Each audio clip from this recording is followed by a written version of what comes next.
Listen to the following lecture about lightning and write no more than 3 words to complete the following sentences. First, you have some time to read the sentences.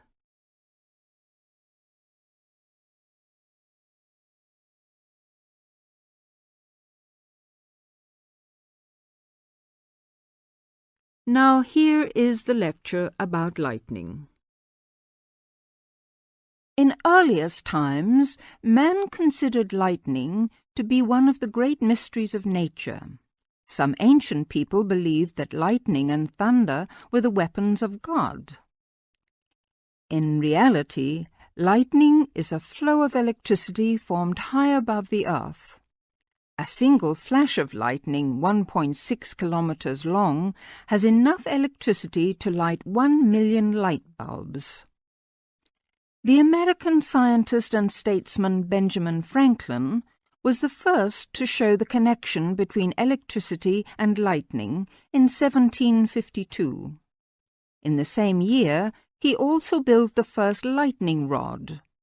This device protects buildings from damage by lightning.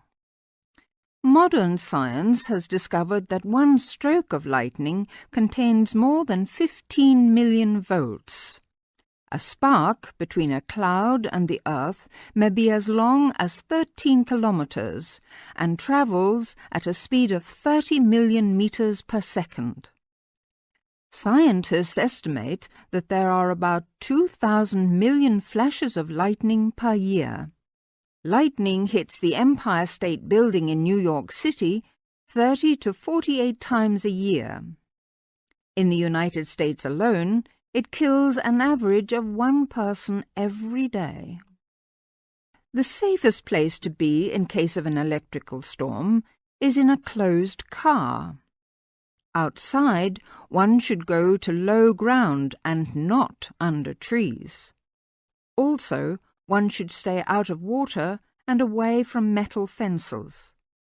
Inside a house, people should avoid opening doorways and windows and not touch wires or metal things.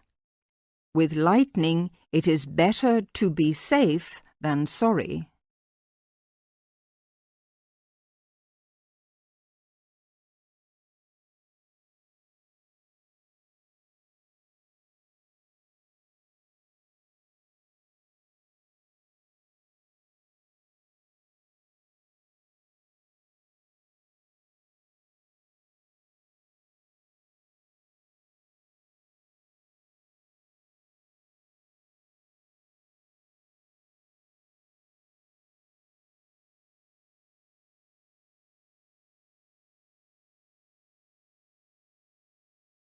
Section 2.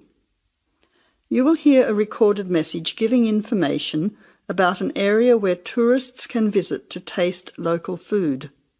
First, you will have some time to look at questions 11 to 13.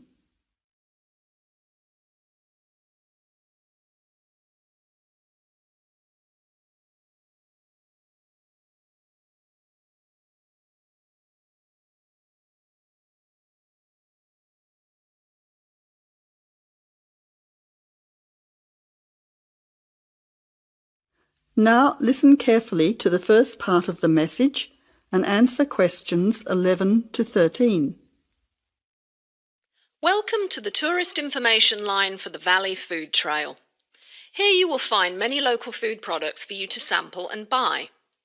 It is possible for you to spend as much or as little time as you want, but I suggest that you allow a full day for touring this area. Of course, there are many half-day tours available for those of you short on time. Now, it's quite a large area and stretches from Brookville to Ford Hill. For those of you unfamiliar with the area, that means that it is 10 kilometres to 35 kilometres from the city centre, or by car 15 minutes to the closest point, continuing to 55 minutes at its furthest point from the CBD. Of course, apart from food, there are many other places of interest in this area, including cafes and restaurants and galleries and studios. But I wouldn't recommend you go here to see parks and gardens. The other information lines will give you specific information related to these particular attractions. Before the final part of the message, you now have 20 seconds to look at questions 14 to 20.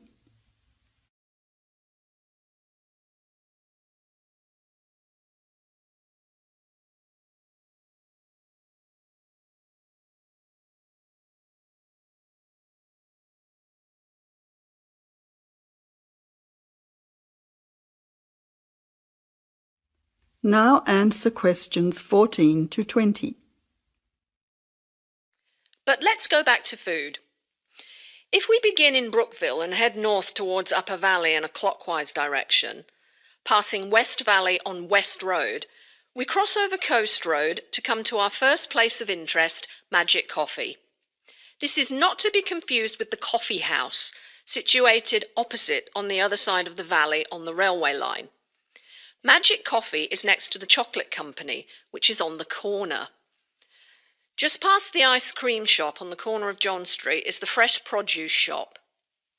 A little further north we have reached Ford Hill, where we can start our drive southwards along Great Northern Highway following the railway line. First we come to the organic market near the corner of Memorial Avenue, and then to Olive Farm opposite Olive Road. Just before we come to the next street crossing, we see the Honey Pot, which is practically opposite the coffee house. There is another chocolate company which sells nougat as well, just nearby. Following the railway line along Great Northern Highway, we return back to Brookville. Now, as I have said previously, if you only have a few hours to spare, there are several places that you shouldn't miss. The two chocolate places make equally nice chocolate, but the factory has the added bonus of nougat, unlike the company. Of course, everyone loves ice cream, especially unusual flavours such as coffee and nougat, so the ice creamery is definitely worth a visit. And while the coffee house sells expertly made hot drinks, including hot chocolate, I think your time would be better spent sampling the many products on offer at the organic market. Well, I hope you enjoy your time visiting the Valley Food Trail and enjoy all the wonderful local foods on offer. That is the end of section 2. You now have half a minute to check your answers.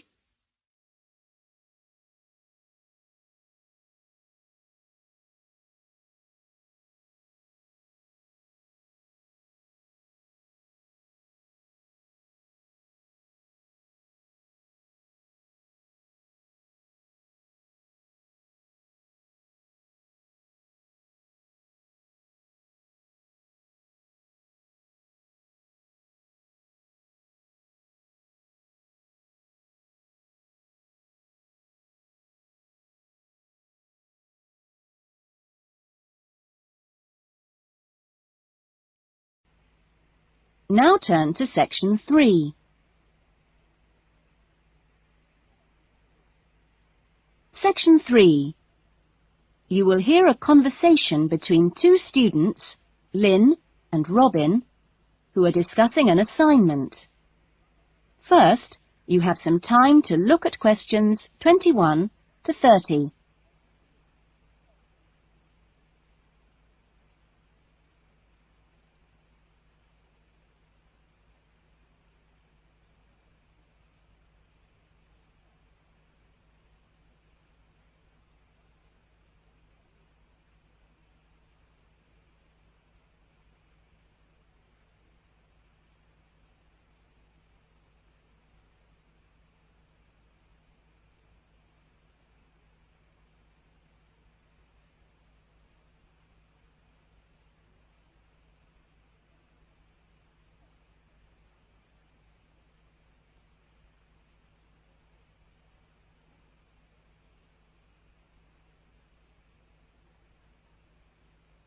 Now listen carefully to the conversation and answer questions 21 to 30.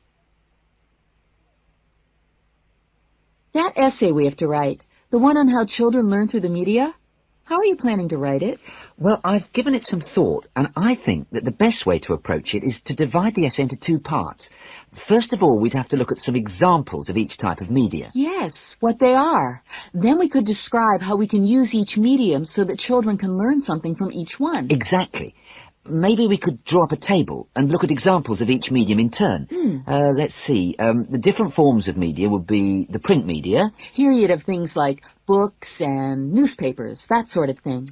And included in these are the pictorial forms of print media, like maps. Yes, maps are really just formal pictures, aren't they?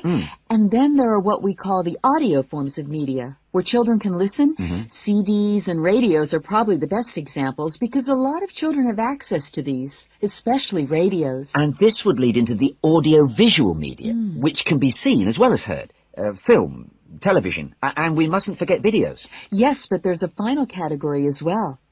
Computers that make up the so-called electronic media. In the United Kingdom and Australia, they say that 1 in 3 families has a computer now. Yes, I believe it. Well, that's a good list to start with. We're really getting somewhere with this essay now.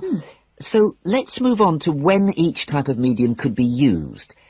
I guess we could start by trying to identify the best situation for each type of media. What do you mean? I'm talking about whether each medium should be used with different size groups. For example, we could look at pictures and ask whether they're more useful for an individual child, a few children together, or a full class. In this case, I'd say pictures are best with individual children because they give them an opportunity to let their imaginations run wild. Yes, I see. Let's take tapes next. Although tapes look ideal for individual children, I feel they're best suited to small group work. This way, children don't feel isolated because they can get help from their friends. Computers are the same. I think they're better with small numbers of children, and they're hardly ever useful with a whole class. Videos, however, are ideal for use with everyone present in the class, especially when children have individual activity sheets to help them focus their minds on what's in the video. And what about books? What would you recommend for them? Books are ideal for children to use by themselves. I know they're used with groups in schools, but I wouldn't recommend it. Other pictorial media like maps, though, are different. I'd always plan group work around those. Give the children a chance to interact and to share ideas. I agree. Teachers often just leave maps on the wall for children to look at when they have some free time. But kids really enjoy using them for problem solving. Yes. Different people have different ideas, I suppose. Yeah, and different teachers recommend different tools for different age groups. That is the end of section 3. You will now have half a minute to check your answers.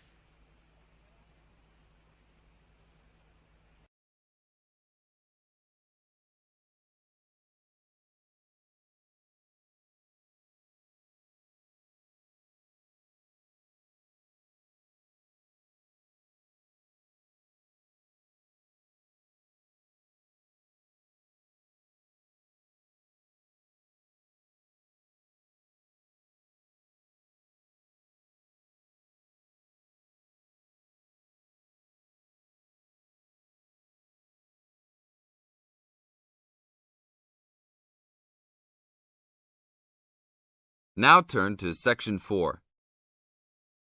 Section 4. You are going to hear a lecture on William Kidd. First, you have some time to look at questions 31 to 40.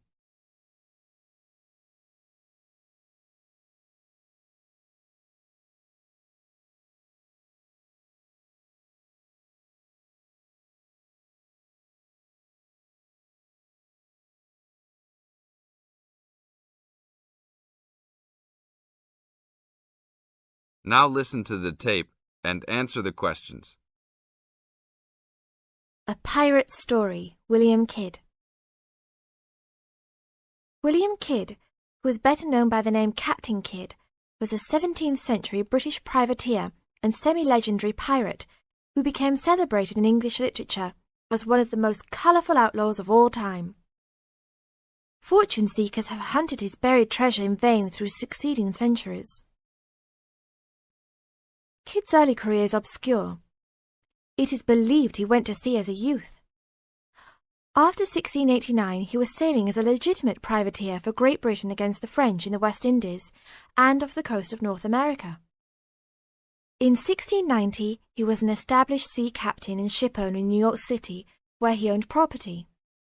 At various times he was dispatched by both New York and Massachusetts to rid the coast of enemy privateers. In London in 1695, he received a royal commission to apprehend pirates who molested the ships of the East India Company in the Red Sea and in the Indian Ocean. Kidd sailed from Deptford on his ship, the Adventure Galley, on February 27, 1696, called at Plymouth, and arrived at New York City on July 4th to take on more men. Avoiding the normal pirate haunts, he arrived by February 1697 at the Comoro Islands off East Africa. It was apparently some time after his arrival there that Kidd, still without having taken a prize ship, decided to turn to piracy.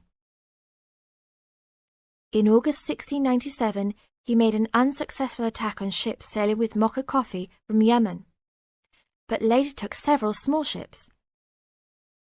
His refusal 2 months later to attack a Dutch ship nearly brought his crew to mutiny, and in an angry exchange, Kidd mortally wounded his gunner, William Moore.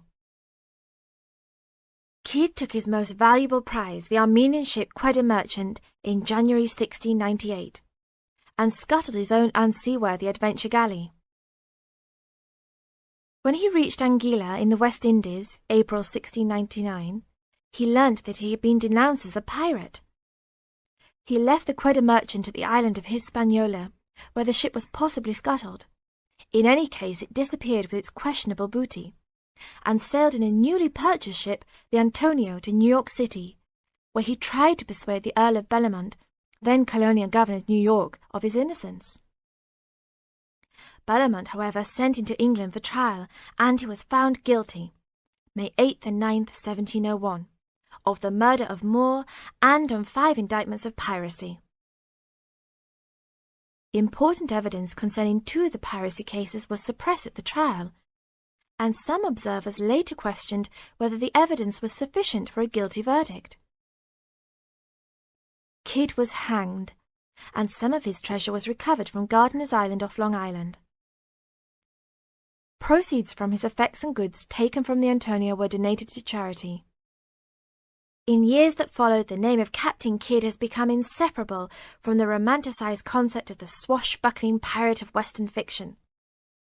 Among other stories concerning caches of treasure he supposedly buried is Edgar Allan Poe's The Gold Bug. This is the end of Section 4. You now have half a minute to check your answers.